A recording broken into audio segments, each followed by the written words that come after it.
Professional wrestling is the one true sport.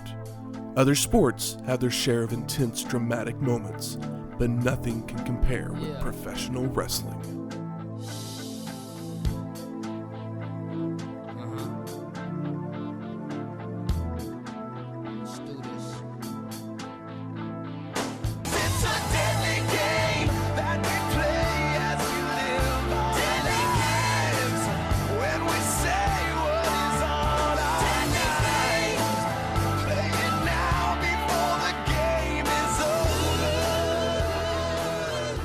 Welcome to Wrestling History X, where three friends come together, talk about the stories behind the matches.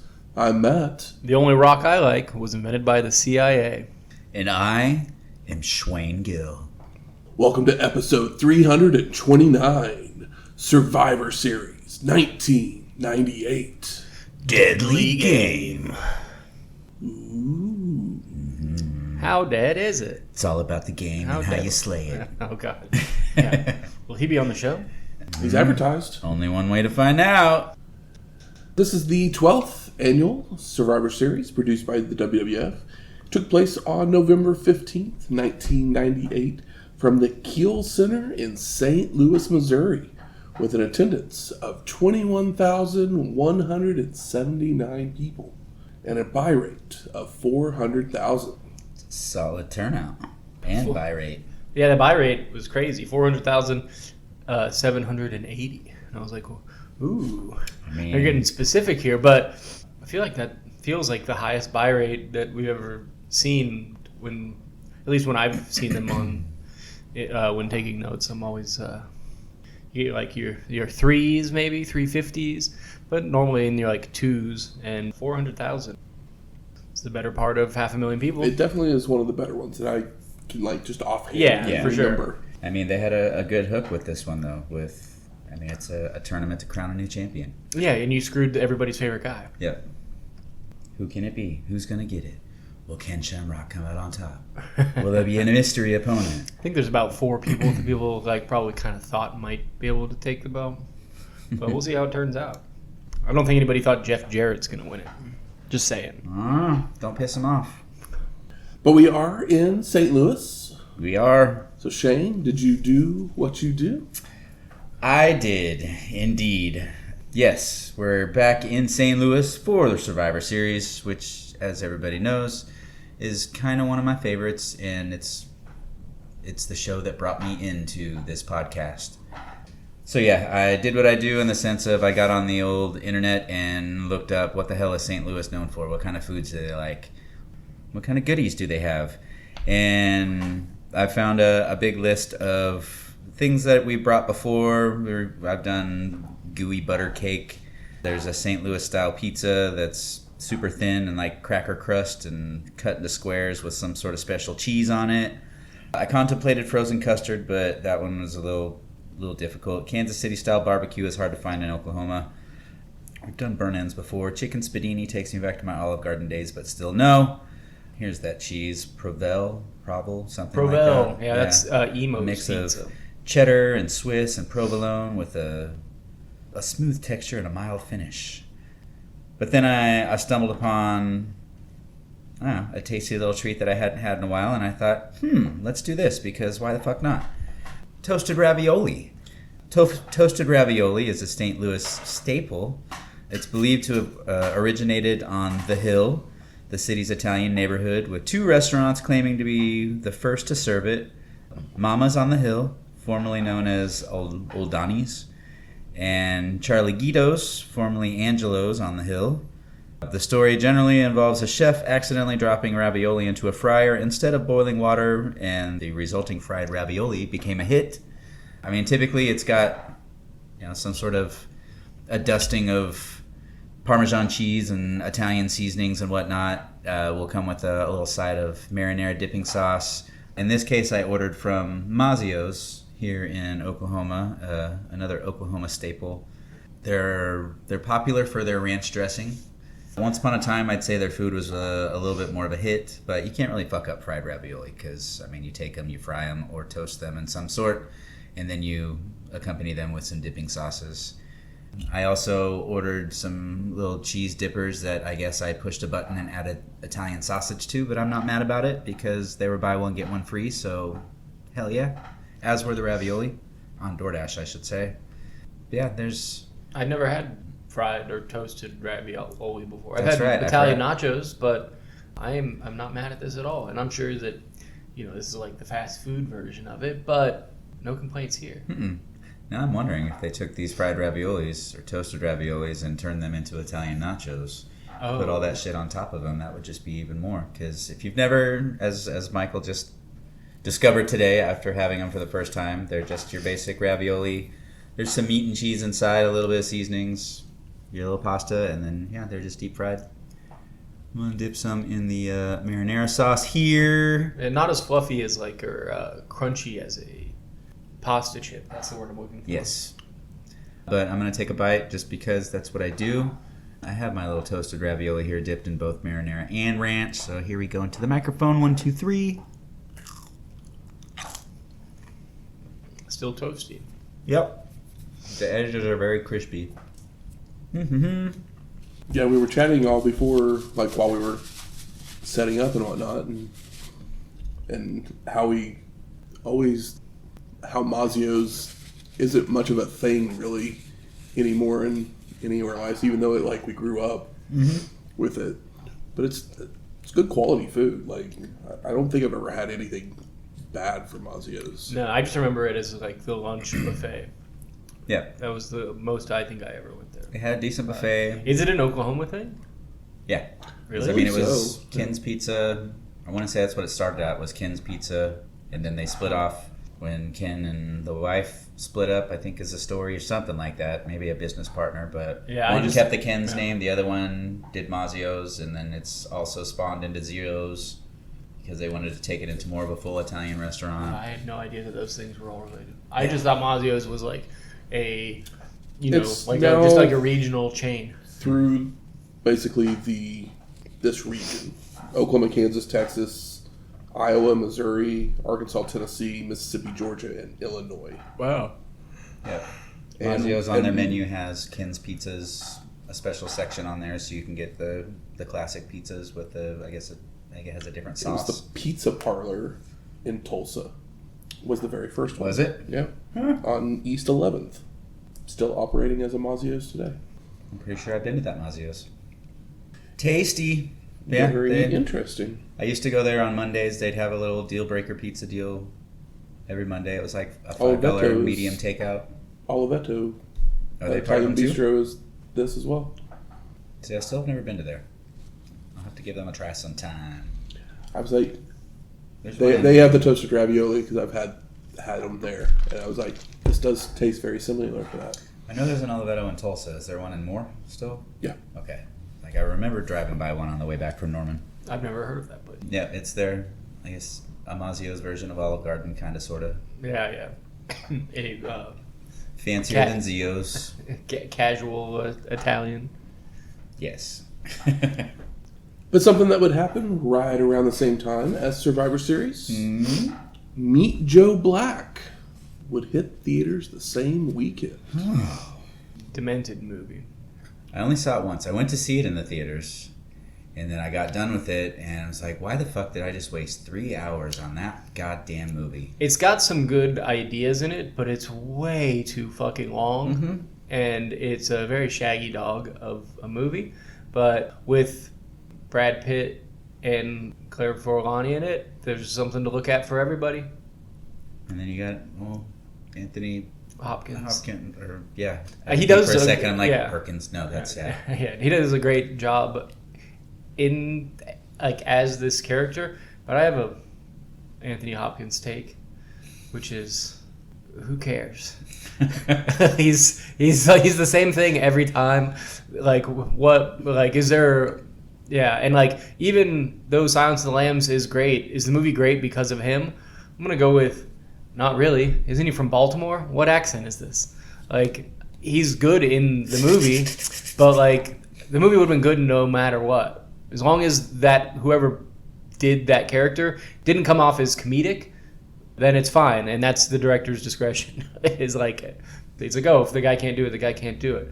But that's one of my Hollywood hot takes. Anthony Hopkins, who cares? Yeah, I remember watching this movie and thinking there used to be like the old days where they had an intermission because this movie. I mean, I had already sat through Titanic, and Titanic I could watch.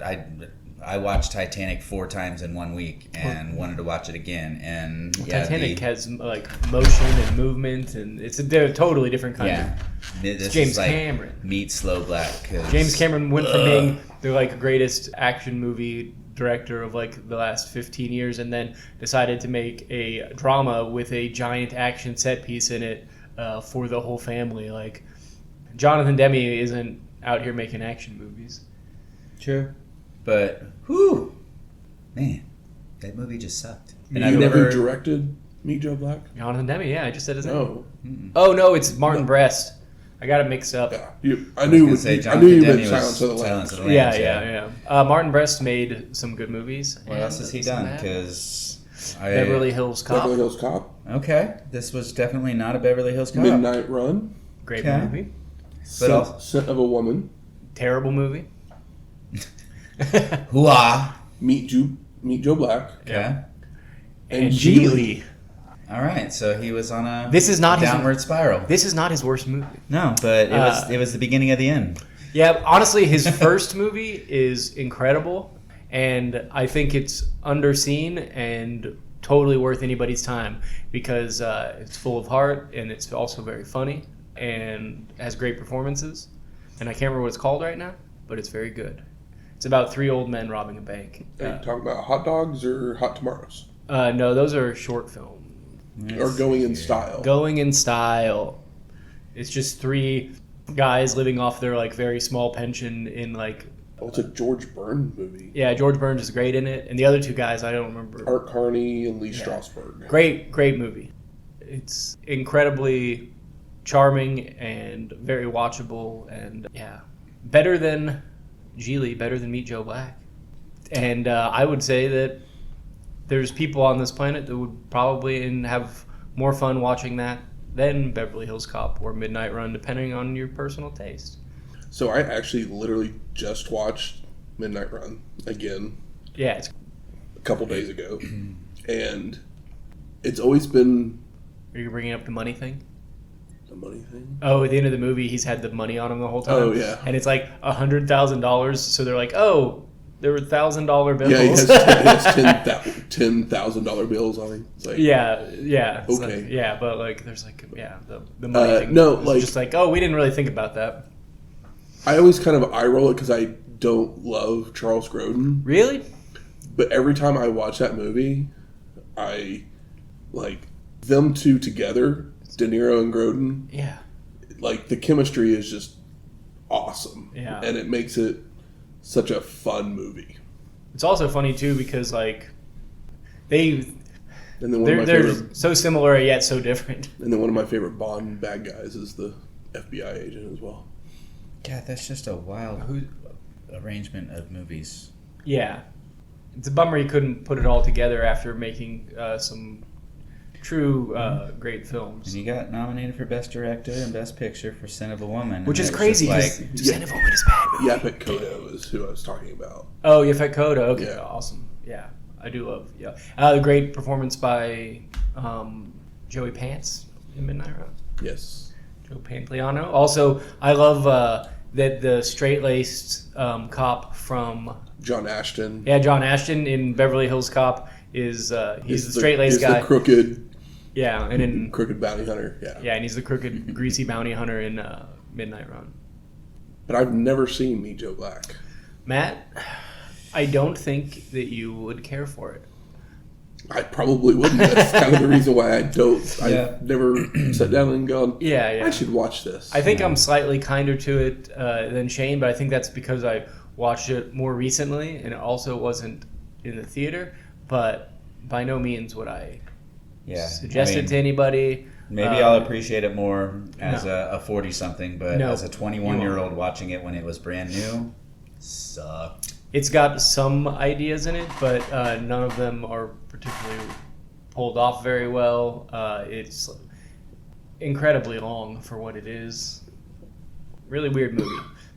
The only time, like, it used to play on HBO all the time because when a movie doesn't do very well, those stations get it for cheap. Constant replay. Yeah. Burn it into people's brains so that they want to come back and find it later.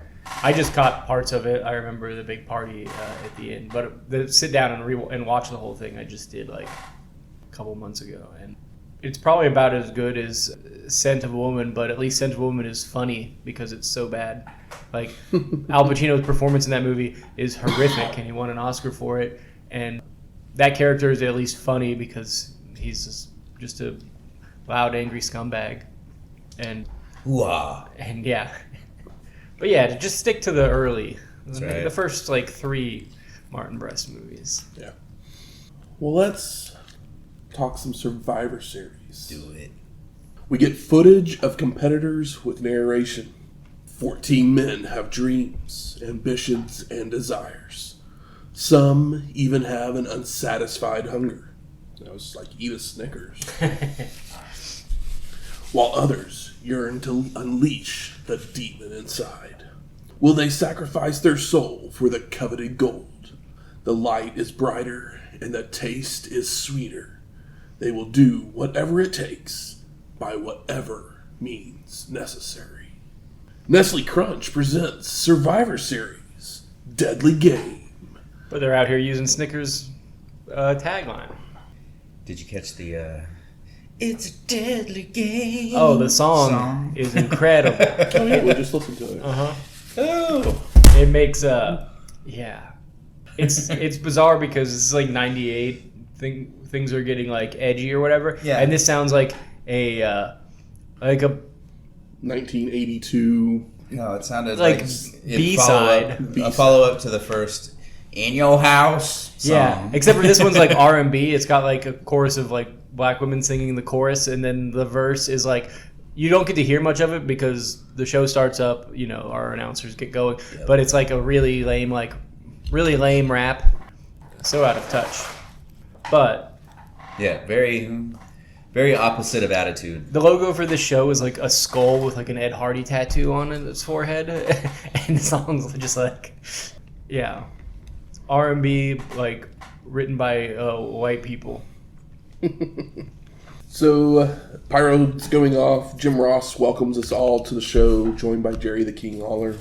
And he lets us know that a wild brawl happened on Sunday Night Heat, followed by showing the brackets of the tournament for the WWF World Championship, which Mr. McMahon made himself. Oh my gosh. With the help of probably Pat Patterson. And we see Undertaker and Kane both receive first-round buys, as they are the former contenders for the title. And 2 guys that he thinks have the best chance because they're the largest and most invulnerable to damage. And Howard Finkel then introduces Mr. McMahon, who has to have the help of Big Boss Man to stand up from his wheelchair before doing the introductions for our first match, Mankind versus a mystery opponent in a first-round matchup of the WWF Heavyweight Championship Tournament. Yeah. And Mankind's got a new little title on his shoulder. He does. He's carrying the WWF Hardcore Championship. Oh. Wait, that's Hacksaw. Hardcore. Which I'm gonna say this might be a hot take. I don't know. Mm-hmm. But I kind of love the Hardcore Championship belt. Yes, the original one, absolutely. Yeah, because it's basically just a broken winged eagle. Yeah, with tape on it. It's the Saturday Night Main Event from years ago when Mr. Perfect smashed the It's Hogan's belt with the hammer. It's not technically that one, but that's what it always makes me think of. So it's tying together all of the generations. I mean, no, I loved the Hardcore belt at this time period, being a younger guy, and Mick Foley was my guy. That's what I was like. Oh yeah, I liked Stone Cold, but he was my.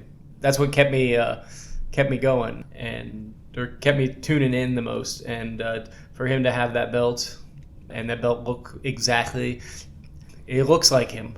Mm-hmm. It's missing teeth. It's held together with duct tape. It's just a perfect analog to the guy that they created it for.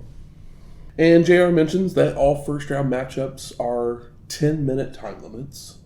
While Vince is doing the introductions, says Foley is hopeful of taking one small step for man, but one giant leap for mankind.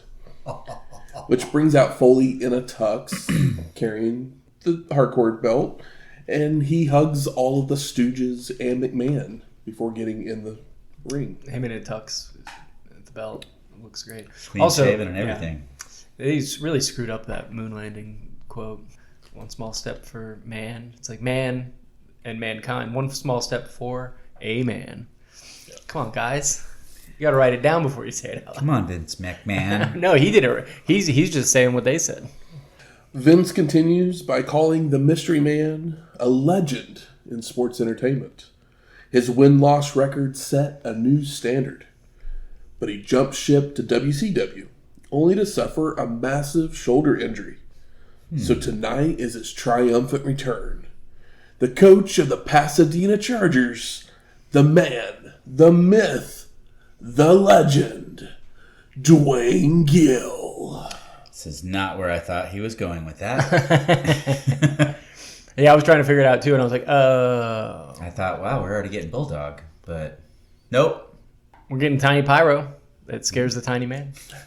Actually, leading up to the show, the rumors were this was going to be where Shawn was coming back. Oh. That's what I thought it might be. I was like, is it Shawn? And or possibly Macho Man Randy Savage. Oh, man. But We got robbed. it's Dwayne Gill. Yeah. And we haven't seen Dwayne since WWF Monday Night Raw, July 19th, 1993, episode 96. Approximately 1 year before we last saw Macho Man on Monday Night Raw. Did he get destroyed by Bastion Booger? It was a tag match. Mabel. He was taken out by men on a mission, probably. That sounds pretty good. Yeah, it's totally believable. For 5 points. It'd be a brutal question. But let's talk Mankind since we last saw him. He would continue to seek Mr. McMahon's approval. But Vince would always send Foley away until he changed his tune when Shane McMahon rehired Stone Cold Steve Austin. Oh. Vince would say that he lost one son only to gain another, giving Mankind the hardcore title as a gift. Foley would also receive a makeover, cutting his hair, shaving his beard, putting him in proper attire, leaving Mankind like wrestling in the tux. to hug his new dad afterwards.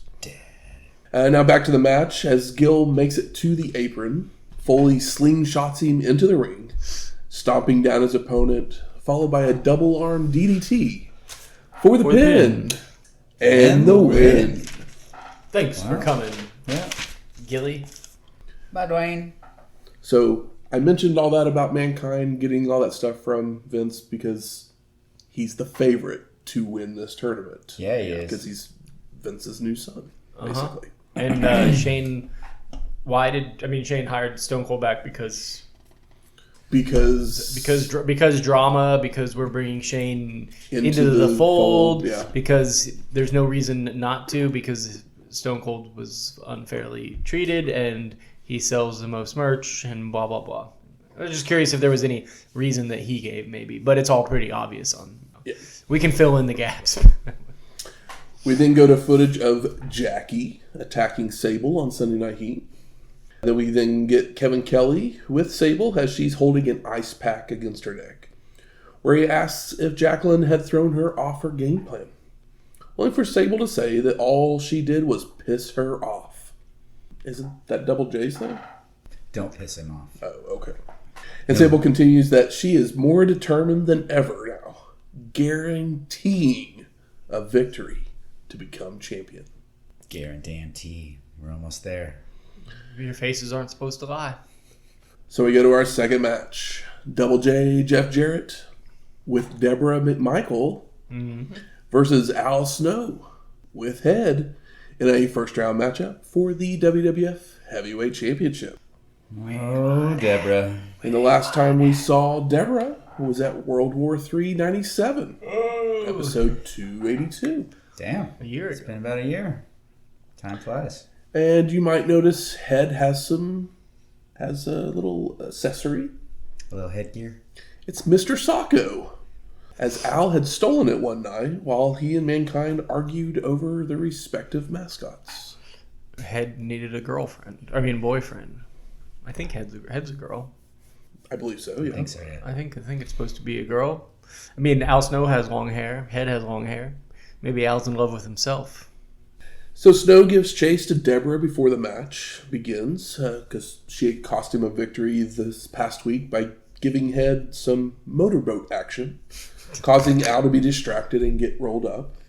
But Jarrett follows, only for Snow to turn in time to fight back, nailing a somersault senton off the steps and a slingshot leg drop back into the ring. Head, you motorboating son of a bitch.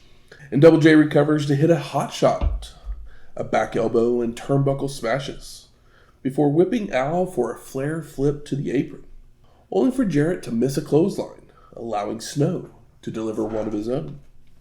Now it continues with a neck breaker, followed by climbing to the top. But Double J avoids the leg drop and hits a drop kick for a 2 count. And Snow ducks a clothesline to counter into a crucifix pin attempt for a near fall, before the two go through an entire traded pin sequence, until Al counters a spine buster into a DDT. Looking good. Snow follows up with an atomic drop to send Jarrett into the ropes, but he bounces backward to collide with Al, leaving them both down. Bumping heads. Debra climbs the apron with Head, handing it to Double J while she distracts the ref, only for Snow to grab the guitar. And Al swings and whiffs, but Jarrett connects with Head, knocking Snow to a corner. And Double J goes for a second headshot, only for Al to kick him in the face, grab Head, and nail the shot himself for the pin and the win. Detail here that I liked was that they bonked each other on the head. You get the double KO spot. Al crawls to the corner. He's looking for Head, but he crawled to the wrong corner because he bumped his noggin. But he's like, fuck it, and grabs the guitar. Yep. That's fun and clever, funny, and it worked out for the guy that's more over. Yeah. So we go to our third match. Big Boss Man versus Stone Cold Steve Austin in a first round matchup for the WWF Heavyweight Championship. And the story behind this match was that Shane McMahon had promised Stone Cold a title shot with his new contract. But Vince said it wouldn't be that easy, forcing Austin to compete like everyone else in the tournament. Mr. McMahon would then name Boss Man as his first round opponent, telling him he wasn't hired to defeat Stone Cold. He wants him to put Austin in the hospital. Medical facility. Just kidding. So Big Boss Man meets Stone Cold in the entranceway to start brawling right away, only for Austin to get the advantage by tossing Boss Man into the ring steps. They make their way inside where Stone Cold nails a Thez press, but we don't see it as the cameras cut to a shot of Vince watching backstage, and an elbow drop for a 2 count. And turnbuckle smashes follow, but Big Boss Man retaliates with a low blow, chokes, strikes, and a chin lock to wear down his opponent, when Austin rallies with strikes and a clothesline, only to telegraph his move, allowing Boss Man to regain control with a running straddle, a sliding uppercut, and another chin lock. And the crowd gets behind Austin to fire him up, taking Big Boss Man to a corner for shoulder blocks and mud hole stomping, followed by throwing Boss Man to the floor, where Big Boss Man grabs his nightstick and whacks Stone Cold to be disqualified. Ding, ding, ding. Post-match, Boss Man continues the attack, beating down Austin, choking him with the nightstick, leaving Stone Cold laid out before he leaves to the back. Vince is just in the back, smiling. And Michael Cole's in the back with Vince, asking him if Austin advancing concerns him, with Vince just looking at Cole like he's an idiot, asking if Michaels just saw the same match he did. You call that advancement? The night's young, and there's more where that came from. Stone Cold's in for it. And we go back out to the arena, and we see Austin slowly making his way to the back, holding his arm. So hopefully he can still compete later on in the night. So we go to our fourth match. X-Pac versus Steven Regal. A real man? In a first-round matchup for the WWF Heavyweight Championship. Still can't believe that. Of all the gimmicks to give Steven Regal, this is what they did. Yeah, and the song is funny too. I'm trying to remember the melody, but it's basically like, he's a man. He's a man. Yeah. A real man's man. There you go. Yeah. It's like he looks like an English guy. He's a big guy. He doesn't not look like a man, but he doesn't look like Big Josh, which is what they're trying to portray him as. Yeah. Big Josh has a My beard. favorite part is that he comes bigger. out with a hard hat on. Yeah. Which is crazy. Just to kind of like make sure you understand that he's a real man's man. But why can't he have a sledgehammer? I guess because that'll be Triple H's toy of choice. But why can't, like, if Big Boss Man can have a nightstick, why is this guy wearing a hard hat? Why can't he have something that's at least cool or threatening? A shovel? A nail gun? No. But yeah, like, shovel, sledgehammer, even a ball peen hammer. So the match gets going with the Kid hitting a spin kick, back suplex, and several sliding leg drops for a 2 count. When Steven would avoid a charge into a corner to take control, placing X-Pac in a seated ab stretch, chin lock, bow and arrow, gut wrench suplex, and a head scissors, with the Kid attempting comebacks between each hold, only to be cut off. He's also still working as if he's an English wrestler. Yeah. He's not. He's not just pounding on guys. The style doesn't match a real man's man. I mean, it's still awesome, but it's like it's not. He needs to be throwing like clubbing blows, and just doing textbook suplexes. And Regal continues with a super butterfly suplex for a 2 count, before applying more holds. When X-Pac reverses a whip and charges right in, only for the 2 men to bump heads, knocking them down. When the Kid gets back to his feet, he rallies with a leg lariat, a drop kick, the Bronco Buster, and a snap suplex, followed by heading to the top. But Steven hits the ropes, causing X-Pac to crotch himself and tumble to the floor. And Regal heads out to keep up the attack, only for the Kid to reverse a suplex on the outside and hammer away, when the ref calls for the bell and the double count out.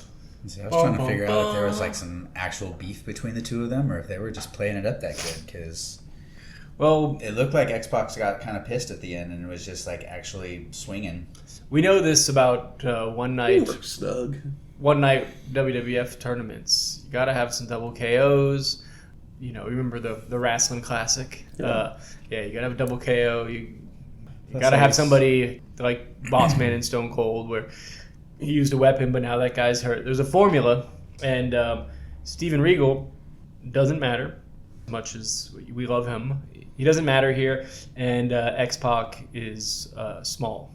So this is probably the right match to do this with, but I thought it was fun to watch them interact together because I don't know if we'll see that again, and they're both good wrestlers. So I thought it was a fun interaction and pretty well worked up until, we were only getting 10 minutes a match, and we're not making it there. We got a whole tournament to get through, and we can't be giving it away free on Raw. So double KO's got to happen. But Vince tells Slaughter to get out there and restart the match, as he wants overtime. So Sarge comes running out, informing the Fink, who announces 5 more minutes. What does this guy think he is? You think he owns the place? But X-Pac's too hurt to continue, so he just ignores it and just heads backstage with the help of the ref when Regal goes chasing after them backstage. Bonked his head too hard. We then cut to Mr. McMahon, who just keeps repeating, Austin gets a bye? Austin gets a bye to the semifinals.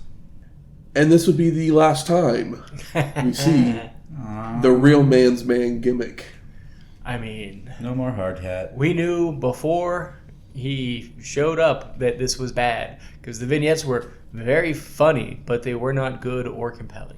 Yeah, the next time we see him, he'll be back in WCW because he basically gets suspended for drug use. Like pretty shortly after this.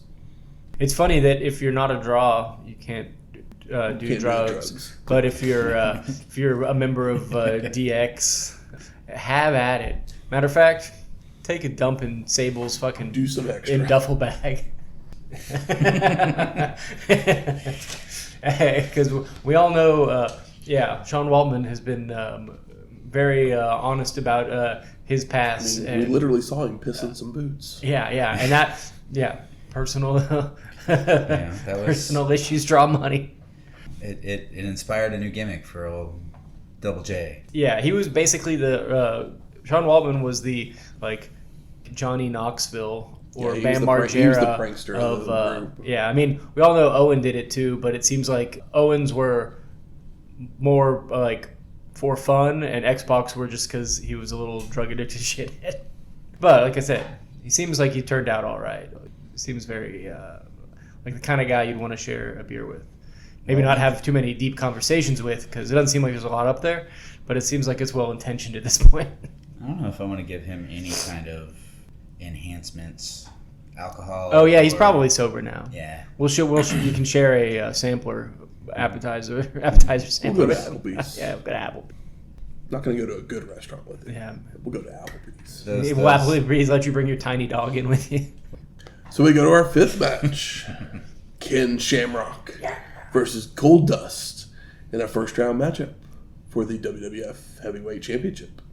And since the last time we saw the Golden One, Terry Runnels has been dumped by Val Venus. Oh no. Because she's pregnant. And it's not Val's. Little snippy. Oh, I mean, yeah. No chop. A smart porn star. Snippy pee-pee.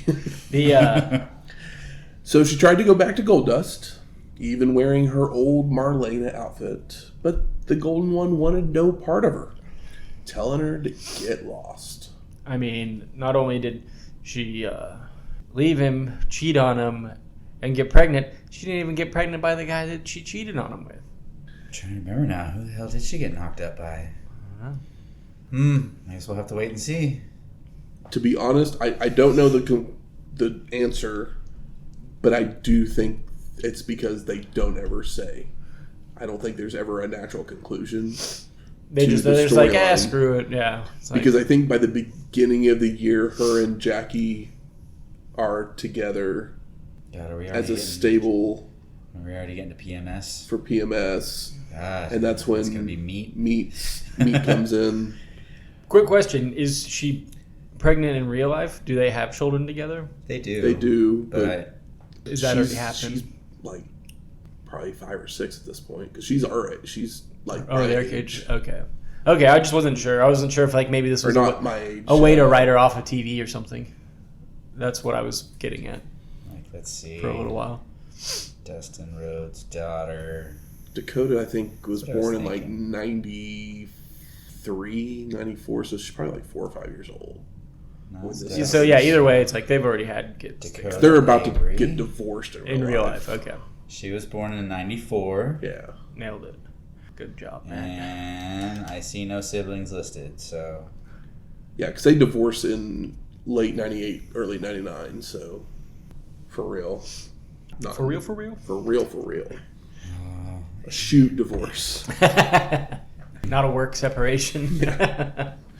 But JR mentions all of the tournaments that Shamrock has won lately, including the King of the Ring, the Intercontinental Championship Tournament that was on that Raw. He's really good at those tournaments. Yeah. UFC, I think he mentions those as well, because he's won one of those. Can't win a Rumble, though. When our match gets going with Ken hitting knees, a leg lariat, and a body slam, before Goldust retaliates with a clothesline, body slam, and a knee drop. And the Golden One continues with turnbuckle smashes and hard whips into a corner. only for Shamrock to fire out with a clothesline that gets a 2 count, followed by turnbuckle smashes, a camel clutch, and a side Russian leg sweep for a near fall. And King goes to a chin lock to wear down his opponent when Goldust blocks and reverses a suplex into one of his own before delivering a drop toe hold, attempting both a monkey flip and a powerbomb, but Shamrock blocks both. And the Golden Ones then sent to the ropes, only to catch Ken with a bulldog, placing Shamrock in the corner to shatter some dreams, when the ref steps in the way, causing Goldust to argue with him. But the opening allows Ken to fly off the ropes with a hurricanrana and nail a belly-to-belly suplex, followed by applying the ankle lock for the submission and the win. So closer, Kenny. I noticed this, but I waited until the match was over to point it out. Not to give away what was going to happen, but did you guys notice the boo-boo face on Goldust as he walked out to the ring? He had I'm angry about doing a job all over his face when he came out. And I knew then what was about to happen, but I'm really having a good time watching this. It's top guys in a tournament in one night. 10-minute matches. Yep. It's fun. It's fun. It's not hard to watch. Nothing goes on for too long.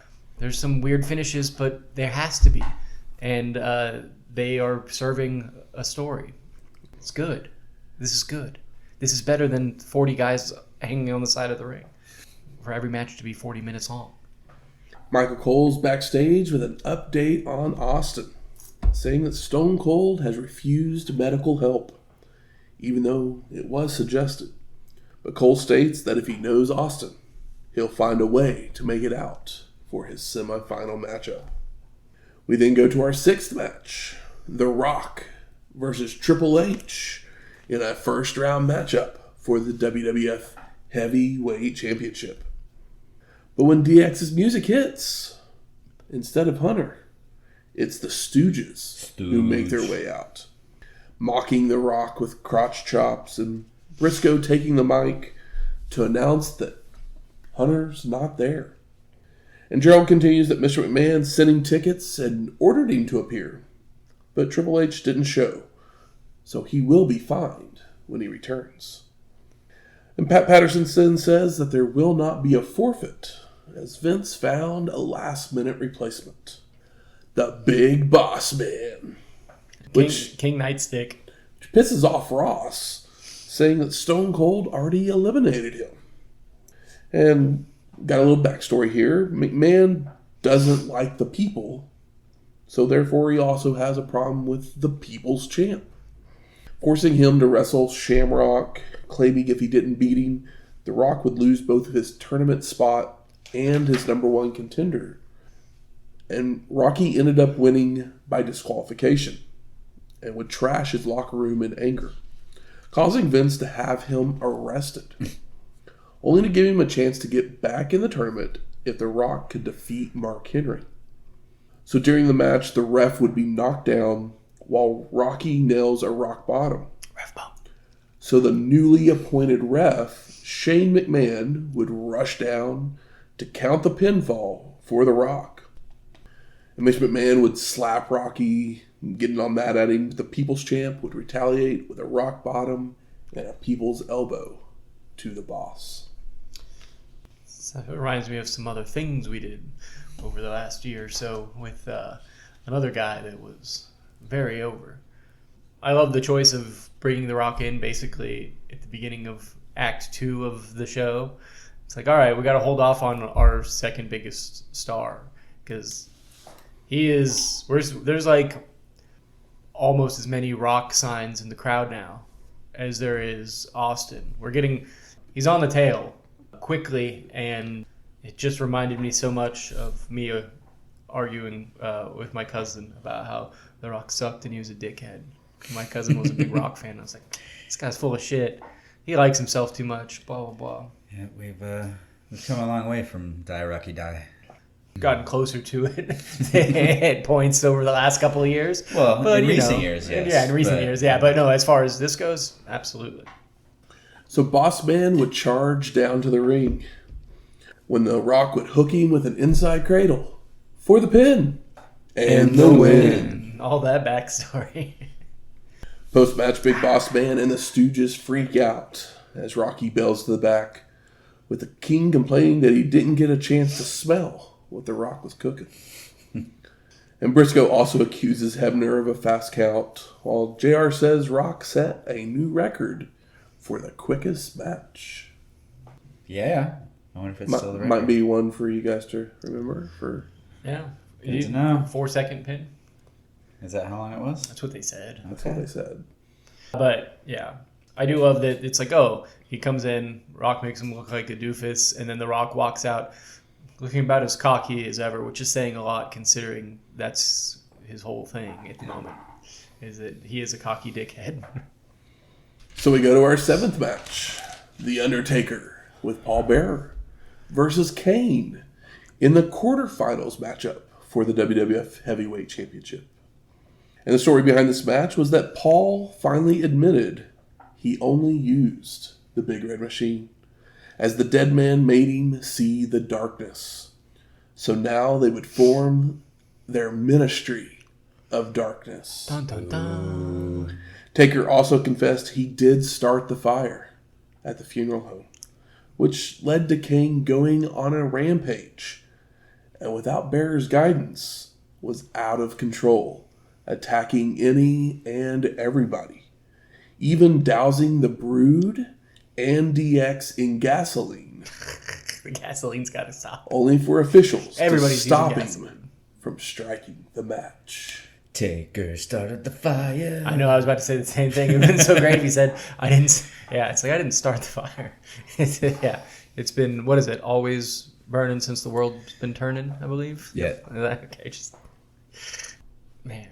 And the Fink says that quarterfinal matchups have a 15-minute time limit. Ooh. Yeah, because this one has The Undertaker and Kane in it. They ain't getting anything done in 10 minutes. Yeah. Also, Gotta have entrances. this is, main evented like 3 pay-per-views in the last year. And, Some of them were in your houses, but they were pay-per-views. Yep. And our competitors start trading blows, whipping each other around the ring, followed by taking the fight outside, where the railing and steps are used. Now back inside, the Big Red Machine lands a power slam, but he misses an elbow, allowing Undertaker to respond with a chop block and begins to work the leg of his brother.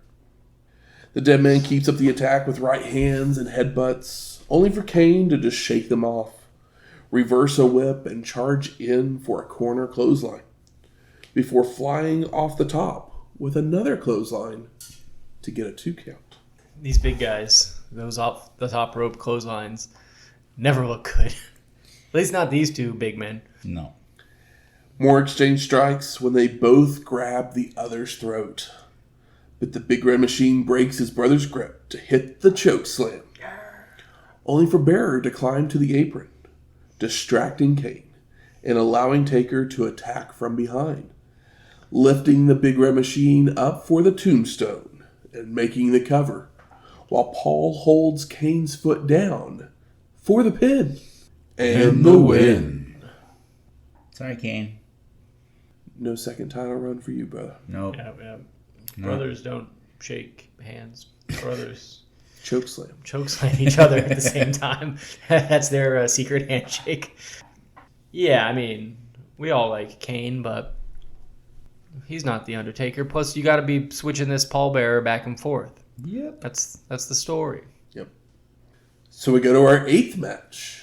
Mankind versus Al Snow with Head in a quarterfinals matchup for the WWF Heavyweight Championship.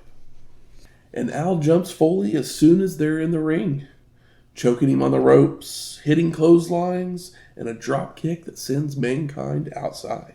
And Mankind still got that suit on because, that earlier match, he didn't really have to do 2 much. seconds, yeah. I mean, it took more than 4 seconds, man. Took more than 4. Maybe 7. And Snow gives chase while Foley grabs a chair, only for Al to get it away from him and use it with a jab to the gut, followed by a big swing. But Mankind ducks, causing Snow to hit the ring post. Posted. And the chairs drop to the floor with Al looking to leap off the guardrail, only for Foley to catch him in the gut and deliver a flapjack onto the steel. And they return to the ring where we get split screen to learn that Mr. McMahon was the person who stole Socko and wrapped it around Head, with Vince excited to see how Mankind reacts when he notices. Ah, so he's like full-on puppet master here. Yeah. Like, Mankind's going to lose what little of his mind he has left when he sees you stole his pet sock. Snow rallies with an enziguri and he grabs Head, only for Foley to duck the shot and nail a back suplex, causing Head to drop to the mat, where Mankind sees Mr. Socko and he begins to freak out, and so he beats up Head. And Al recovers to hit a clothesline, but Foley answers right back with one of his own, only to then charge into a sit-out spinebuster for a 2 count. Snow then telegraphs his move, so Mankind with the double-arm DDT places Socko on to lock the mandible claw for the submission and the win. You know, At least it wasn't on his foot.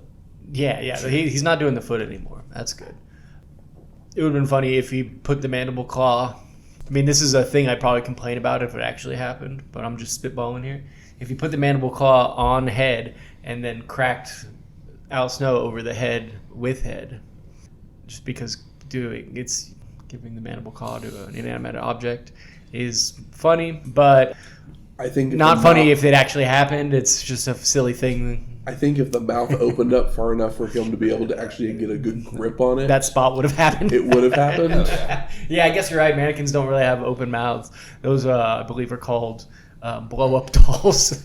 And yeah, we had one of those a few episodes back. Oh, yeah. In place of Billy Gunn. So I mean, it's not out of the ordinary. Yeah, Mr. Ass with a wide open mouth. So we go to our 9th match. Ken Shamrock versus The Rock in a quarterfinals matchup for the WWF Heavyweight Championship. And they exchange strikes, clotheslines, chokes, and turnbuckle smashes when Shamrock nails a snap suplex for a 2 count, only for Rocky to charge out of a corner with a clothesline to send Ken bailing to regroup. And Rock gives chase, taking a water break between punches, when his whip's reversed, sending Rocky into the steps before a body slam on the floor. I hate that. What has Shamrock done to deserve the hate? Just not be as charismatic? He's charismatic, more charismatic in the ring, just not on the microphone. Grinds my gears. They head inside where Shamrock keeps up the attack with a leg lariat, Russian leg sweep, knee lifts, and applies a chin lock to wear down his opponent.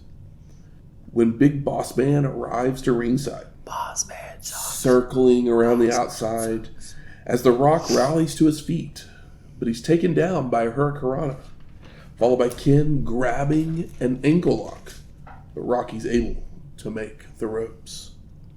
Shamrock then whips Rock to the ropes, with both hitting a clothesline on the bounce back for the double KO. And back to their feet, Rocky catches Ken going for another clothesline, floating over to deliver a DDT. Big Boss Man then jumps on the apron, distracting the ref, so Rock nails a low blow and a people's elbow for the pin. And no, Ken kicks out. Do it, Ken, do it. Rocky charges in with a clothesline, which Shamrock ducks, blocking a rock bottom and then countering into a belly-to-belly suplex. Ah, yeah. Love to see it. Big Boss Man jumps on the apron once again to distract the ref, tossing the nightstick to Ken. From behind the ref's back, so the ref doesn't see the toss. But The Rock uses his football skills to intercept it, clocking Shamrock right in the noggin for the pin and the win.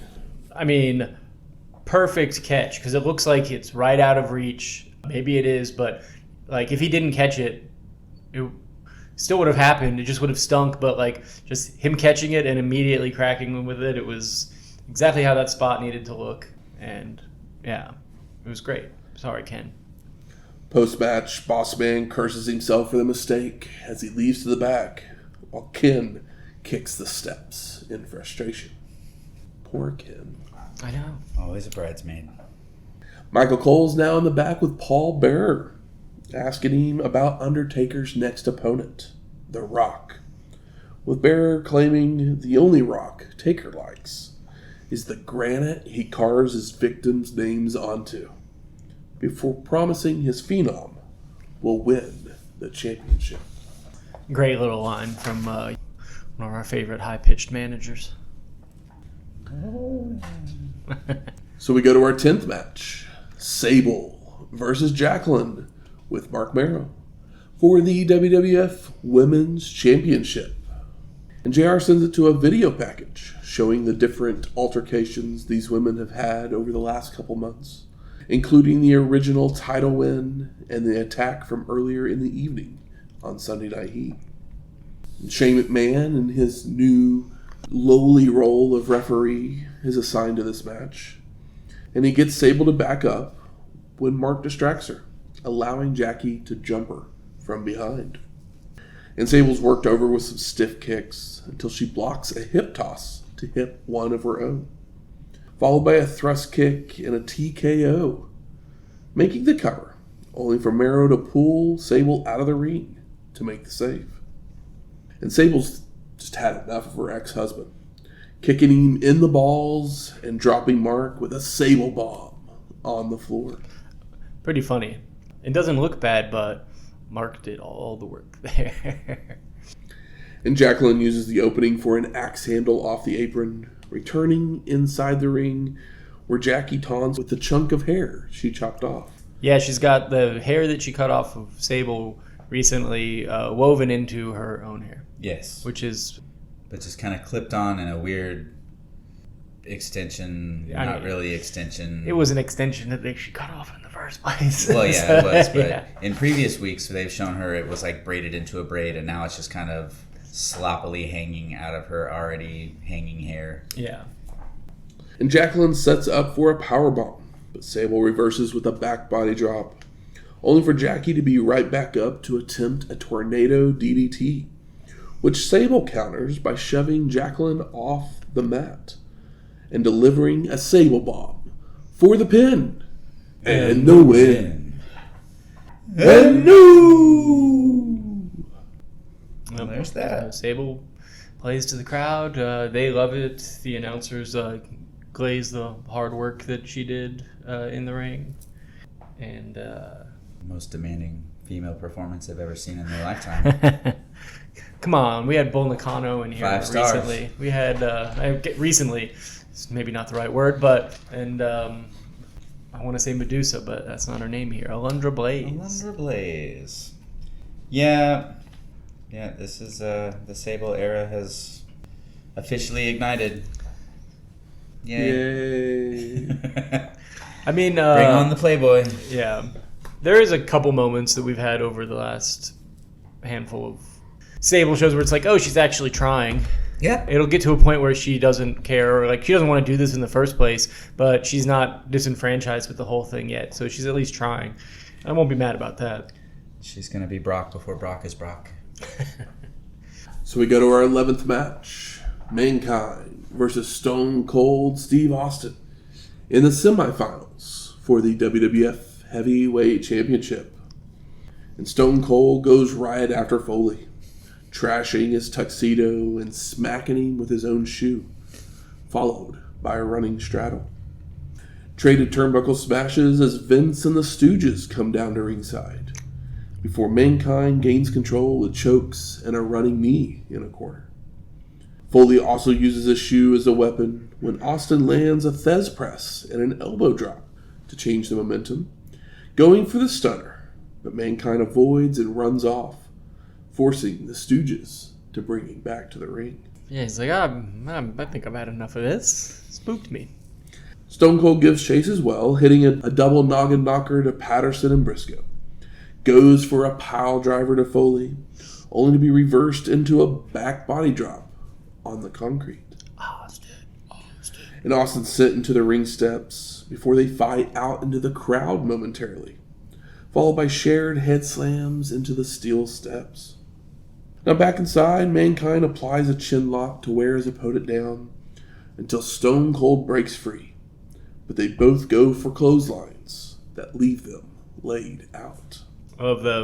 You can hear, it cuts to Vince on the floor, just his angry, "Come on, Mick!" like. Now to their feet, Austin hits clotheslines, stomps a mud hole, and looks to crotch Foley around the ring post, only for Mankind to pull Stone Cold into the steel. Posted.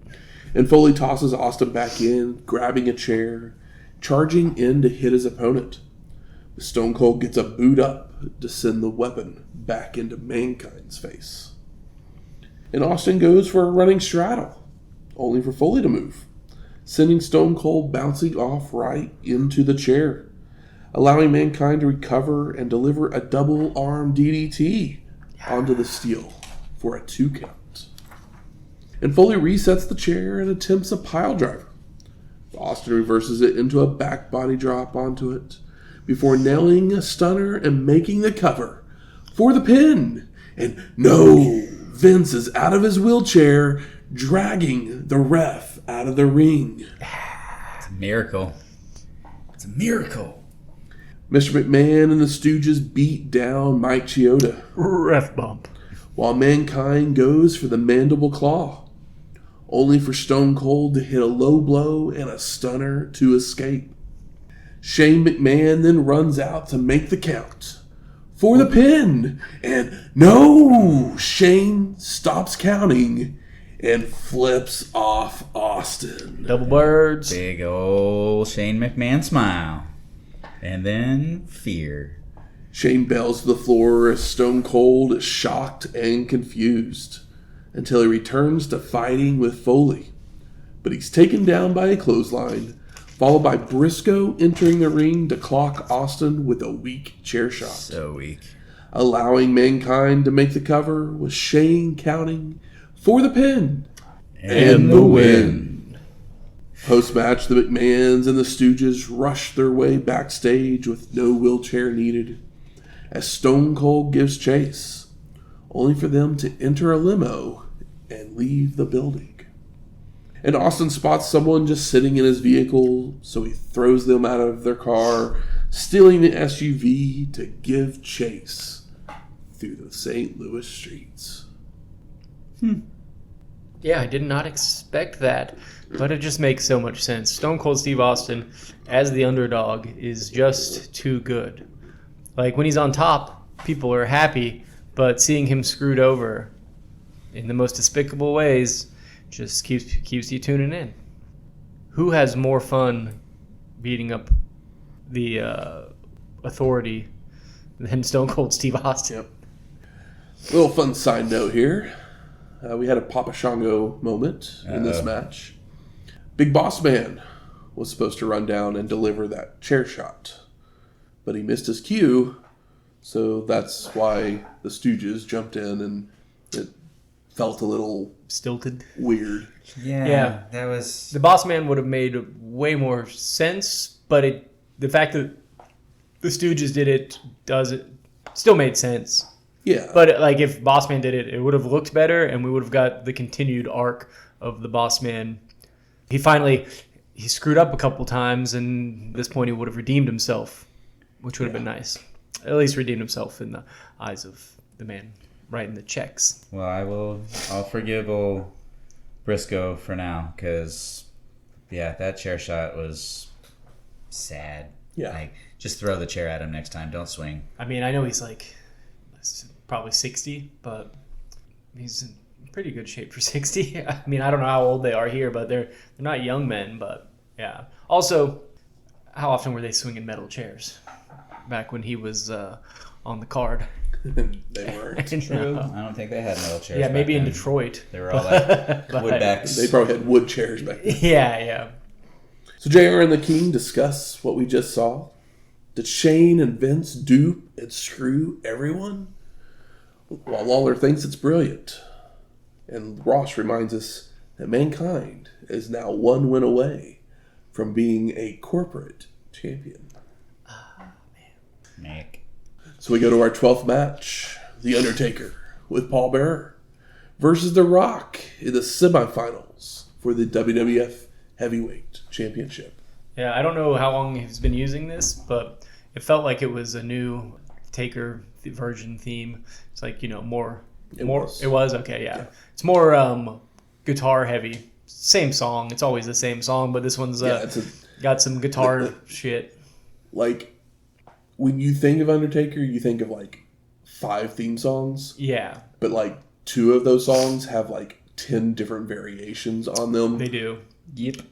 Because even The Rock, what was it, last week or 2 weeks ago, whatever it was, we played Rock's theme music, and it was Power version 3. Yeah. We hadn't even heard version 1, version 2. Like, pretty sure version 1 was Ahmed Johnson's music. Oh yeah. But literally, Jim Johnston will write it, and then just kind of keep tinkering with it. And it's like, oh well, now it's version 2. Also, sometimes it works like with the Undertaker being less of a dead man now and more a dark man more sentient. Like the guitar stuff is cool, and then also we teased something earlier, which makes more sense with when that thing that may be on the horizon. When the music started, I had to turn it up more because I couldn't tell who it was for sure because the guitar was throwing me off. Yeah. It was very, very noticeable and neat.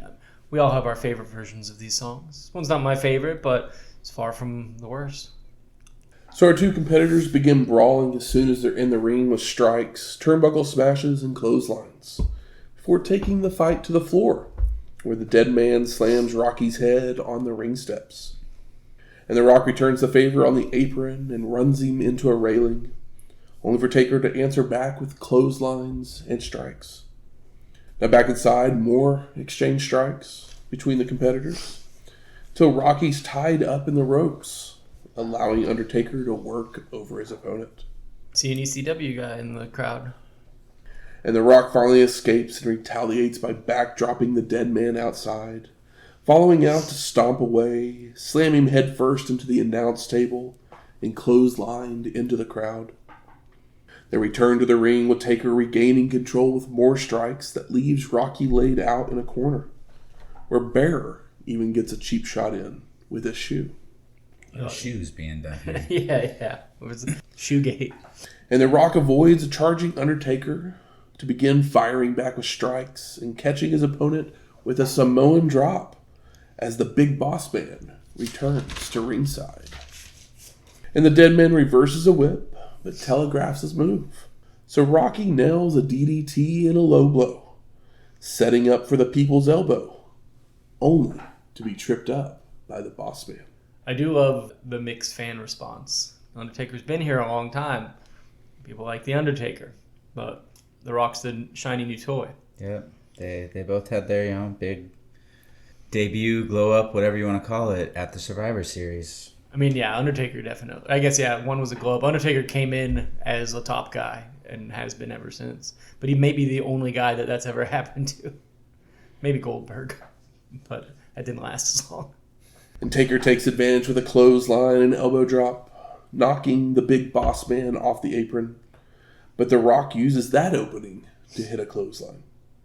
And Rocky looks to pick up Undertaker, only for the dead man to grab his opponent by the throat, when Kane would run in. Mero. And Taker shoves The Rock away right into the arms of the Big Red Machine, who delivers a chokeslam with the ref calling for the disqualification. And post-match, the rink announces Rocky as the winner of the match. So Undertaker takes out Earl Hebner, and then the 2 brothers brawl out of the ring and into the crowd. Screwed over his brother. Yep. He had it coming. We go to the back where Michael Cole is with Mankind, and he asks for Foley's thoughts on facing The Rock, with Mankind responding that Lady Luck smiles on him tonight, but he has one more hill. No, wait. One more rock to climb, if you smell what the sock is cooking. He redeemed himself from the last show. Oh, yes. I mean, he rarely misses, so that's why we had to make such a big deal of it when it did happen. So we go to our 13th match. The New Age Outlaws of Road Dogg Jesse James, Badass Billy Gunn, versus the Headbangers of Mosh and Thrasher, versus D'Lo Brown and Mark Henry in a triple threat for the WWF Tag Team Championships Of the world. Can't help it. Nice. And the champs came out first. Foreshadowing. Or they just need 6 minutes to get the crowd hyped up, because as many rock signs are in the crowd, as many Austin crowds that are in the crowd, the X signs, and most of them pointed towards the New Age Outlaws. I mean, flying. probably the biggest sign in the crowd. Yeah, Shit.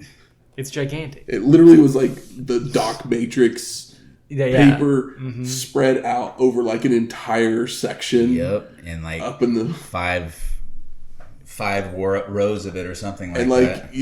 Even JR and the King acknowledge it. Yeah. The Biggest Outlaw, sign ever. The Outlaws like they have actually like point at it and they're like, hey, look, something. Yeah, it's like large enough to be one of the ones that a biplane, like a sign that a biplane like flies by with, except for it's just held up by these humans. And we're sent to a video recap of everybody brawling in the back on Sunday Night Heat earlier in the evening. And Ross mentions the sexual harassment lawsuit of Marc's. And this is why Chyna hasn't appeared with any of DX tonight. She was arrested for not appearing in court. AKA her boobies are getting bigger. Oh, is this where she gets the chin shave as well? Probably. I can't remember if that happened at the same time or Probably not. all happens at the same time.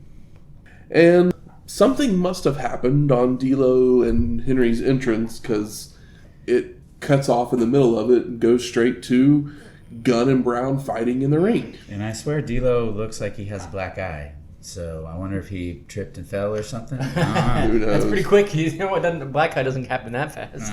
Depending on what you get hit with, I guess. It could have been at the brawl, I guess, earlier. Oh, that's on right. Heat. I forgot there was a brawl. When is there not? And while they're fighting, Mosh just kind of stands off in the corner, letting them go at it. As Badass takes down D'Lo with a clothesline, only to miss an elbow drop and a corner splash, leading to Brown nailing a dropkick, which he then taunts, so the Headbanger runs over to make the cover, forcing D'Lo to break it up.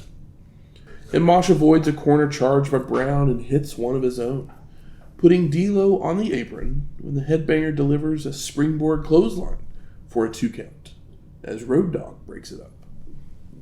And everybody gets smacked by James, so Henry jumps in, only for Gunn to join the fray as well, with the Outlaws nailing stereo-mounted punches. But Brown counters his into a sit-out powerbomb on Road Dogg. The Headbangers then team up for a double flapjack to James, that gets a near fall before both Mosh and D'Lo fight over pinning Road Dogg, only to then team up for some held strikes and low blows. Marc tags in to put James in a bear hug. You haven't seen one of those in a while. I mean, we're going to see it. I can accept it from Mark Henry, as he doesn't have the largest moveset. But Thrasher clips the knee of Henry to take down the big man, only for them to just go back to working over Road Dogg. And Brown tosses James to the floor, allowing Mosh and D'Lo to fight, with the Headbanger being placed on a turnbuckle, with Brown delivering a super Frankensteiner, followed by Mosh reversing a whip to send D'Lo to the ropes, where Road Dogg's on the apron and knocks him back down to the floor. Dang old dog. It also causes Brown to stumble backwards into a side Russian leg sweep for a 2 count. And James finally makes his way back into the ring, so the Headbanger and D'Lo team up again, only for Road Dogg to fire up, hitting everyone with strikes until Henry clobbers him down with a clothesline. And Brown turns his attention to Mosh, setting up for a powerbomb, when the Headbanger would counter into a sunset flip for a near fall. But D'Lo's back up to clothesline Mosh down. Marc returns to the fray with strikes, body slams, and a splash to James, only for Thrasher to break up the penitent, leading to the Headbangers teaming up for a leapfrog splash onto Road Dogg. And Brown wants to help out as well, trying to get Mosh to do the same move while he holds Road Dogg. But Mosh starts to act like he's going to do it, only to just kick D'Lo right in the nuts. And his Mike Browns, his lows, Kicked him DL. his low Browns. The Headbanger then sends Brown to the ropes, where they end up bumping heads for the double KO, A lot of double KOs, a lot of Russian leg sweeps on this show. allowing James to make the crawl for the hot tag. Can I get a shoe? Gunn cleans house with right hands to everybody, only to get caught by D'Lo for a sky high for the pin. And no, Thrasher breaks it up. Henry, James, and Thrasher head outside to brawl, while Mosh telegraphs his move with Badass hitting a not-so-famouser. But Marc jumps into the ring to break up the pin with a splash, only for Gunn to have moved, so he makes the cover on Mosh for a near fall. Thrasher then jumps in the ring to fight with Henry, while Badass nails a piledriver to Mosh for the pin and the win. Post-match, Gunn knocks everyone out of the ring, then moons the crowd for some reason. Yeah. And New Age Outlaws are our winner. Billy's new trunks are wild. Yeah. He's got like the cutouts on the ass cheeks, but they're shaped like eyes, which is a Russian prison tattoo. It's not good. It's not a good thing. He's got eyes on the back of his ass. Yeah.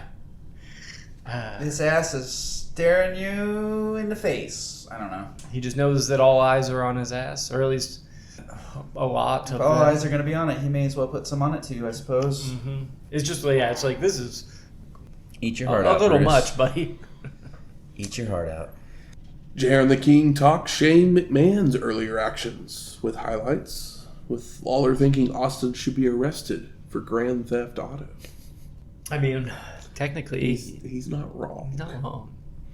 So we go to our 14th match. Mankind versus The Rock in the finals for the WWF Heavyweight Championship. And we cut backstage as Rocky makes his entrance to see the McMahons and Big Boss Man have returned to the arena, when Vince tells Boss Man to leave, warning him to watch for Stone Cold on the highways, continuing that he and Shane will handle things themselves. And our competitors have a pretty cautious start, kind of just circling each other. This one's got to go more than 10 minutes. I do like that McFoley now he's out of the suit, but he's got the dress shirt, but the dress shirt still has the bow tie on. Yes, but yeah, it's also like cut with scissors at the bottom. Yeah, you gotta cut the sleeves off. Not the sleeves. Not the sleeves. The bottom. The bottom. Like the waist of it is not tapered or anything like that. It's just cut with scissors and very jagged looking. And Ross lets us know that there is no time limit on this match. And Jerry even says, you'll get to see all of this pay-per-view. Oh, I got that. I got that one. Burn. When they finally get to fighting, we get exchange strikes, chokes, clotheslines, heading out to the Florida Brawl using the ring steps. They go back inside where Chidlock's applied by Foley when the McMahons arrive to ringside. And The Rock gets free with a back suplex and takes the fight back outside, where Mankind's suplex is reversed on the floor. And Rocky stalks after the McMahons momentarily, allowing Foley to recover, with the fight now headed into the crowd.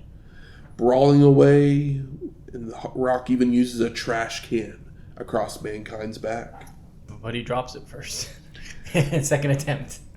Rocky's whipped into a guardrail, only to backdrop Foley back to ringside, where he charges in, followed by heading back into the ring, where The Rock now applies a chinlock, as the McMahons seem to be plotting something as they whisper back and forth.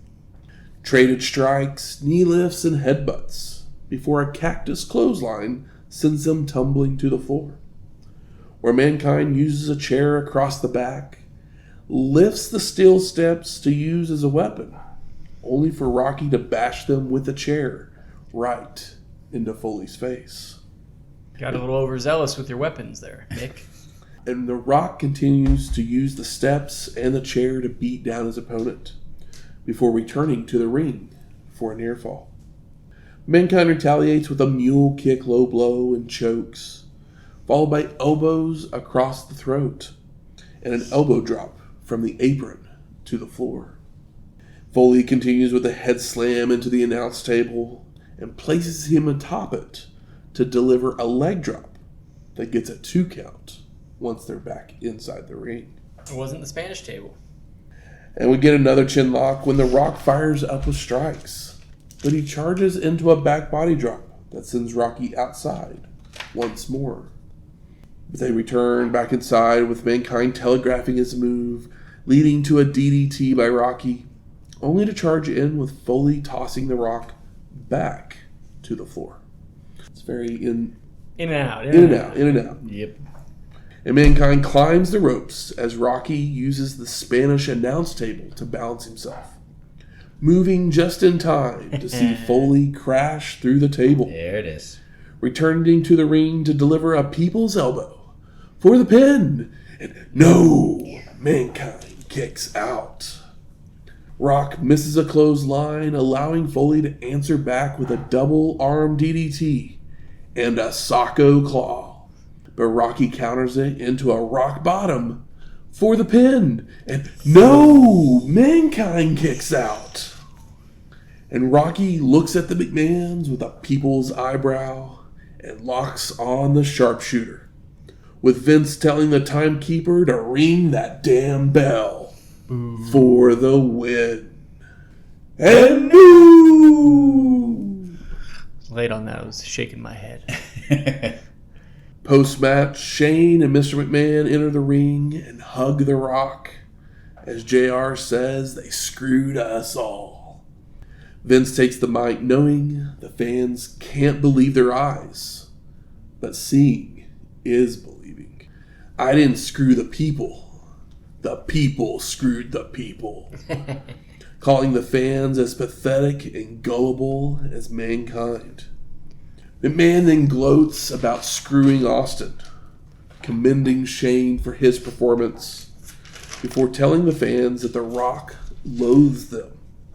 And Rocky even echoes these sentiments by telling the trailer park fans to kiss his ass.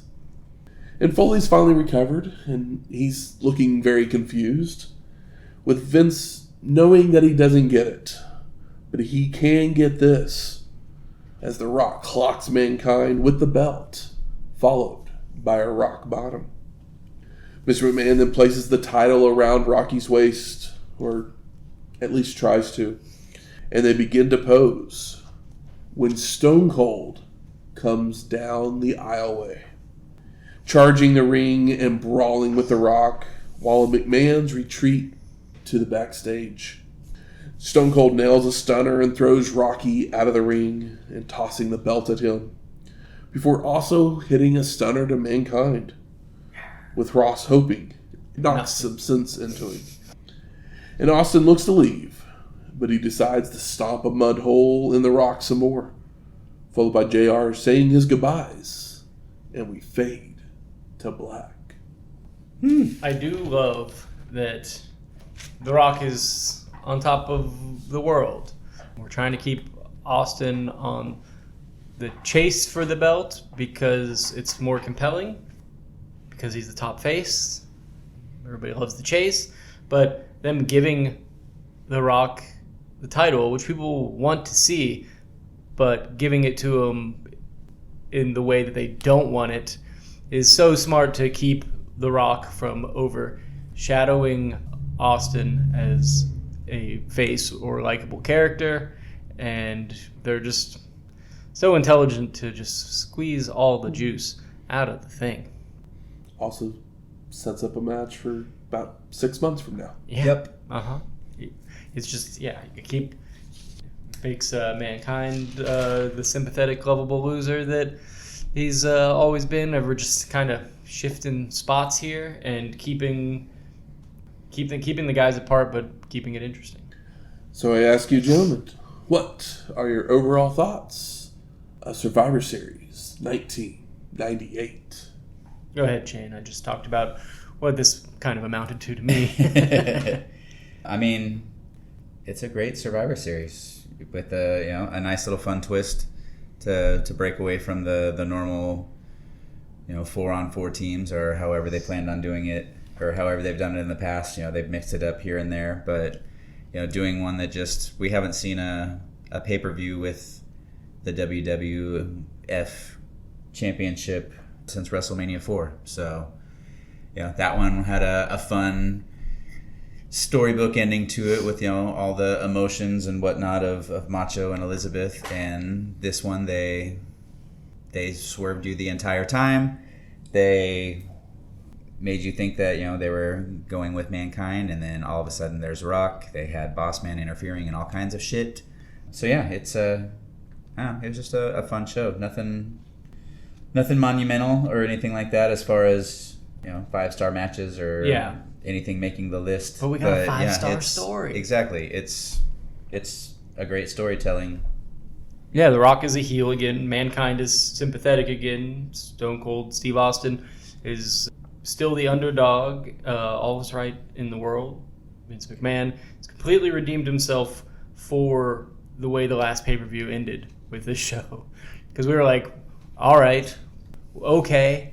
Like that last show, that was like, what are we doing here? And after this show, if we didn't record this show, there would have been enough time and Raw and Nitros in my brain that by the time I watched this pay-per-view live, the ending of the last pay-per-view would have just been deleted from my brain, because this is what we're looking for.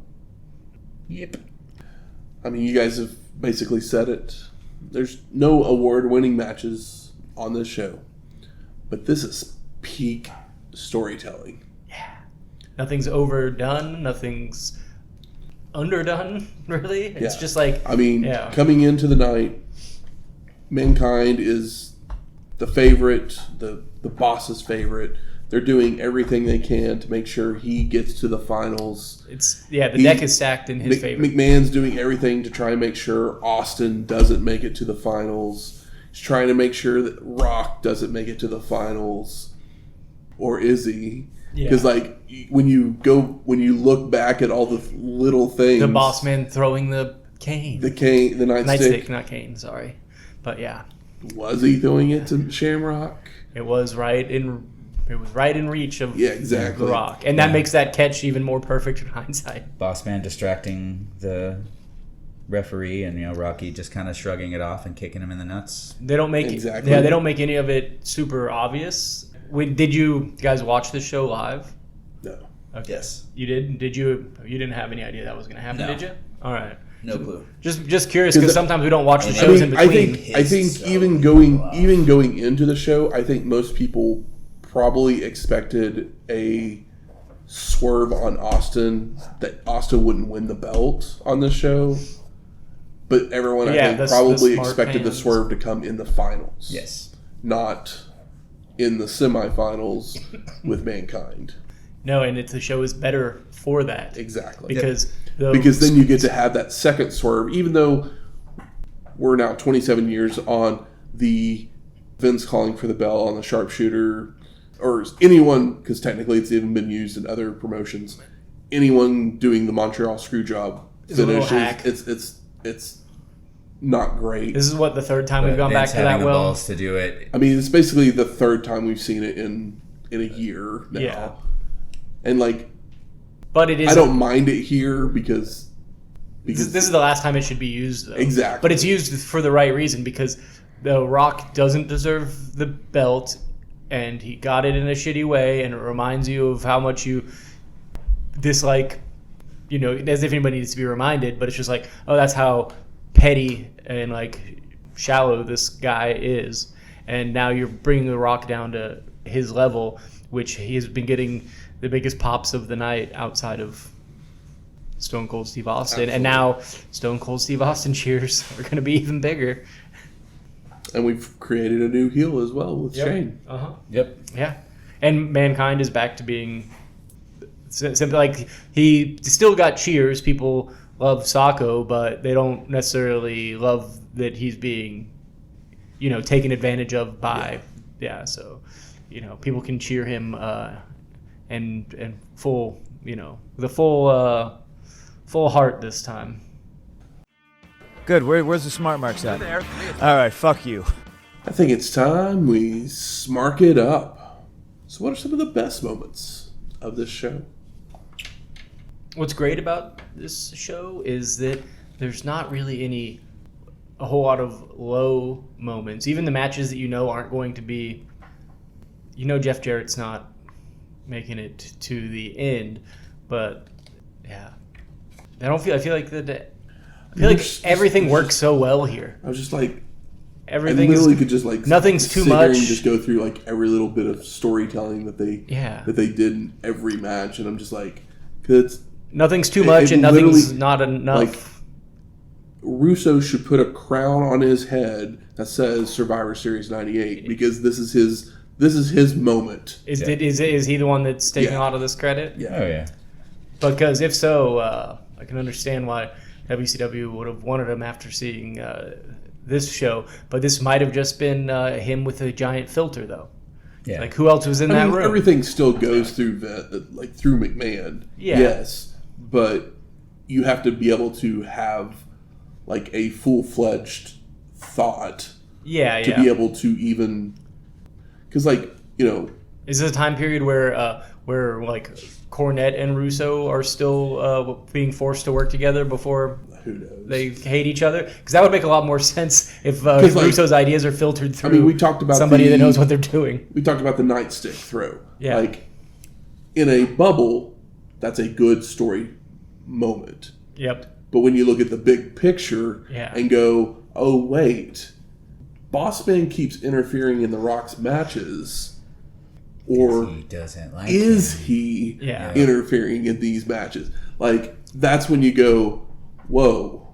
Putting this on Russo makes me feel like that Jim Cornette had to have been helping, but I don't know. Maybe that's just because we all hate Russo so much, but he had to have had some good ideas at times because this is the hottest era of this company. But it just seems like, seems like a man incapable. We've seen the tweets. We've seen the man talk. He can barely do that. But as far as this tournament goes, it's full of great moments, but there's no like single moment, which I think is what keeps the show so just cohesive. Yeah. It's a damn movie. But as far as moments the nightstick catch I love, and then in hindsight kind of makes it the most important moment of the show in a weird way, if you want to trace it back. But just not a specific moment on the show, but just the fact that just a couple weeks ago we had a intercontinental tournament that was a success, that was put together on the fly, and then they turn around and do this one just a couple weeks later and have another successful tournament just like that with all the bells and whistles. It's and almost like tournaments games are a good idea. It's almost like they're fun. Because it makes every match mean something. Yep. And then in every single match, you can build story with a character in a tournament because there's more stakes, makes the moment more memorable. Exactly. Yep. You can have the boss man be in every match of the show. It's a little moment. It was corny, but it made me laugh when Mankind punched Head, because I don't know, it's like you're in the middle of this match and you're going for the championship and you're going to stop and fight a mannequin head, because why not? Because it stole your sock. The big ass sign from the audience. Yes. That took a lot of planning and paper. Yeah. And a lot of friends, or maybe they just hey people, just hold this. We're all friends at a wrestling show. Right. Yeah. Mankind redeeming himself with his promo. Yes. It was good. I mean, I already mentioned it a little bit. The fire between X-Pac and Regal. It just... Yeah, that was a fun interaction I didn't expect. Yeah, two guys trying to have a standout moment. And, I mean, they did, even though Regal... That was the last we saw of this specific character, but... The in-ring wasn't the issue with Regal. No. It was a lot to do with the character and presentation. And, apparently... Well... Smoke and mirrors. His in-ring work doesn't match the gimmick, which is what we mentioned earlier. Yeah. So that... I'm going to go ahead and move us to most disappointing, because we can sit here and just like... talk about how great and fun the show is. How great this show is just all night long. But that bothered me, because like he should be... Like if he wants to do the European uppercuts, if he just wants to like, brawl, like... He should be working Finlay, not Steven Regal. Exactly. Because just going into all those holds, I'm just like, what are we doing? Like it was disappointing. Tag match was a disjointed thing. It was long, and it was one of those things where it's like, I've been having so much fun, and then we have this match that's long, and nobody really cares. I would have preferred them to have not had that match on the show and moved the Sable Jacqueline match to in between to give... Because the only reason that match is even there is to give The Rock and Mankind a breather between matches. So put the women's match there instead. The women's match was very Don't even short. have the tag match. They don't need to be on the show at all. But the New Age Outlaws are a draw. Could have had something, save that for Sunday Night Heat. I have it on Monday night. Let it main event. Yeah, it wouldn't have taken away if it wasn't on here. But those six guys just did not have good chemistry together at all, especially in that style of match. Yeah, it was not fun. But the rest of the show is fun. So yeah. That was your piss break, because the Sable and Jacqueline thing was too short to probably get out of your seat and go grab a beer and take a piss. Probably take a piss before you grab the beer. You don't want to take that into the bathroom. They probably still got troughs in that arena. How about best performer of the night? It's a tough one, because you've got The Rock and his acting throughout the entire night. You've got the Big Boss Man, who basically was involved in almost every aspect of the night. We got Shane, who's the new linchpin of the Stooges. Yeah. But I feel like it has to go to The Rock just because he had to do the work. But I'm gonna give it to Russo. True. But he wasn't on the show. We didn't see him. The printer that printed the sign. Now I want to do some research to hear him talk about Survivor Series 97. Listen, bro. Yep. And then I want to hear Jim Cornette talk about Survivor Series 97. I'm sure those things are out there. Oh, somewhere. they definitely exist, but I'm just curious to hear how this got put together and the two of them contradicting each other. I'm assuming that Cornette was still on creative at this point, but I don't know for sure. I don't know. I know he's still in the company because there's he's in Beyond the Mat.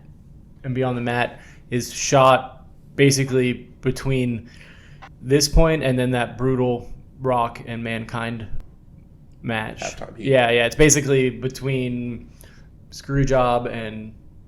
Well, not Halftime Heat. I'm thinking of the one on Raw where he just takes a bunch of unprotected headshots. Yeah. Is it that one? I thought it was the Halftime Heat. It's the empty arena match. Yeah, no, there's another one that's not the Halftime Heat where there's a crowd that's like more brutal than that. Halftime Heat's really fun, but this is one where like he took years off of Mick Foley's life in this match. You'll remember when we get to it. Yeah, his wife wanted him to retire. He's like got his arms. Yeah. It's the I Quit match. Yeah, I believe you're right. I don't remember where that one. Maybe that was Royal Rumble. I want to say it's Rumble. Yeah. And how about most surprising? The only time we see Regal as the real man's man? No. I mean, honestly, I just assumed going in because I didn't have a strong memory of this. I've never seen this pay-per-view before. I'd been getting into watching Raw regularly at this point in time, but I did not expect really any of the twists, but I really didn't expect for Austin not to be in the final. So that was the biggest surprise for me. Because I just haven't seen the show before. Probably the biggest surprise, yeah. Because you would think that Austin would at least make the finals. Yeah. That's definitely the big one for me, considering I've not seen the show before, and... I don't remember Gilbert. It's not Gilbert, it's Dwayne Gill. Sorry, I don't remember Dwayne Gill from 1993. Maybe the next time we see him, he'll be Gilbert. But. Yeah. I mean, they're still parodying it because they do the pyro joke, where the pyro barely goes off, but it scares him instead of, breathing it in or whatever. There's definitely, it's not a parody. Making their way to the ring. It's trivia time. So this week, the category is, what happened when? What happened when? Uh-oh. So you'll get 5 points if you get it correct, 3 points if we go to multiple choice. I will give you the show. You will give me the main event of that show. Okay. I'm looking for the main event of Starrcade 1995. Starrcade 1995. I'm trying to remember who was in that one. That would be... I'm sure I know one of the people that's in it. You got any ideas? I'm willing to go to multiple choice and buzz in. I'm just trying to remember. What was he referred to at that time? I'm just going to say, Shane? Hulk Hogan versus The Butcher. That is incorrect. Okay. Michael, do you want to give a guess? You want to go to multiple choice? Give me the multiple choice. All Please right. and thank you. Your options are The Giant with Jimmy Hart and the Taskmaster Kevin Sullivan versus Hulk Hogan in an unsanctioned cage match. Hulk Hogan with Jimmy Hart versus The Giant with the Taskmaster Kevin Sullivan for the WCW World Heavyweight Championship. Ric Flair with Jimmy Hart versus Macho Man Randy Savage for the WCW World Heavyweight Championship. Or Ric Flair versus Sting. Hogan Giant title, no cage. B. Answer B. That would be incorrect as well. Damn. The answer is Ric Flair Okay. with Jimmy Hart versus Macho Man Randy Savage Wow. for the WCW World Heavyweight Championship. Did we like that match? Or that Starrcade anyways? I'm trying to remember. Probably not. We like that match on paper better than We like that match at than WrestleMania Giant 8. Hogan. Probably more. Alright, well. Yeah. It's always hard Yay, to nah. I think that's the year that Macho won the belt at World War III. Yeah. Oh, yeah. And so then he faced Ric Flair at the Starrcade. For some reason, because... Probably because Hogan was like, I worked my 4 shows, brother. Probably. Next week, World War III. Speaking of World War III. 1998. Shite. We're already there. I know. What are the chances that it even sniffs the boot of the show we just watched? Sure, it sniffs something. Yeah. I'm sure there's something stinky about it. Music from this week's show is Deadly Game by Jim Johnston. And the Rock Winter main event, so we play Do You Smell It? Version 2 by Jim Johnston. The Rock says. The Rock says. The Rock says.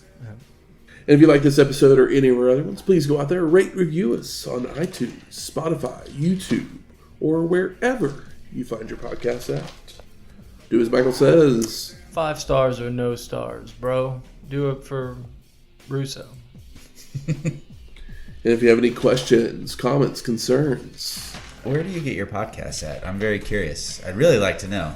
I get mine on my iPhone with the old Apple Podcasts. But yeah, I'm just curious to know. Are you a YouTuber? Are you a... What else is there? Spotify?